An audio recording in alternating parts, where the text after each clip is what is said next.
PM Modi ने अपने tweet में आगामी लोकसभा चुनाव में मतदाता भागीदारी को प्रोत्साहित करने के लिए राहुल गांधी, ममता बनर्जी और शरद पवार समेत मायावती, अखिलेश यादव, तेजस्वी यादव और एमके स्टालिन को किया अपील।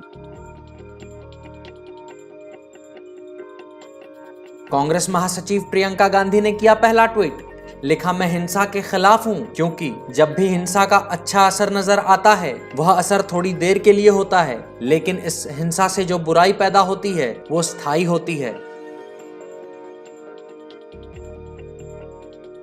पीएम मोदी ने ट्वीट कर विपक्षी नेताओं से की खास अपील तो अखिलेश यादव बोले, दिल खुश हुआ, देश चुनेगा नया प्रधानमंत्री।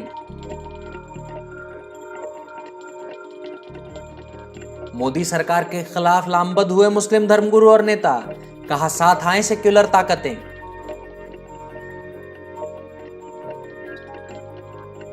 मसूद अजहर पर आज रुख साफ करेगा चीन, प्रतिबंध लगा तो होगी सारी संपत्तियां जब्त।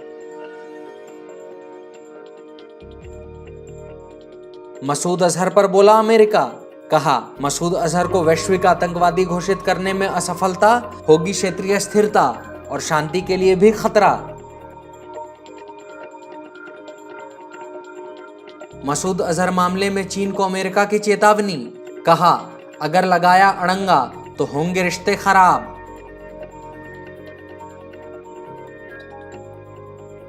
जम्मू कश्मीर के पूर्व विधायक एजाज मीर के घर से हथियार चोरी के मामले में 3 आरोपियों को एनआईए ने किया गिरफ्तार।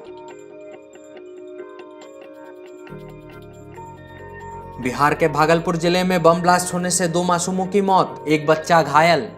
अंगिका न्यूज़ टीवी को फेसबुक पर लाइक और यूट्यूब पर फॉलो जरूर करें और हमारी ये वीडियो पसंद आने पर इसे शेयर भी करें।